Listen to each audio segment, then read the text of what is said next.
का कारवाई करत नाही, का हकालपट्टी करत नाही? एक माणूस जर 15 वर्षे एक ठिकाणी राहत असेल तर त्याच्या बापाचे दाता आहे का? 15 वर्षे कोणता अधिकारी राहू शकतो? कोणत्या कायद्याखाली ठेवला आहे? कोणाला अधिकार आहे?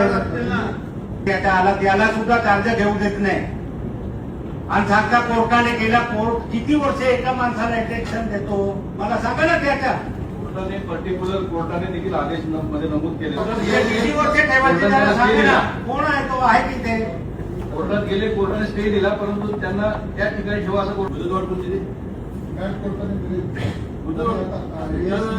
रिटर्न झालेला आहे. 58 केलं होतं. आता 60च्या 61 जून महिन्यात काय होतं? नाही म्हणजे याचा अर्थ आम्ही काय समजायचा? त्याला 2 नंबर करण्यासाठी ठेवलं का? पैसे कमावण्यासाठी? एवढे चांगला अधिकारी आहे. त्यांना आपण मला माहिती आहे काय चालू आहे. परत रिटायर आहे 2 महिने आराम करू द्या त्यांना.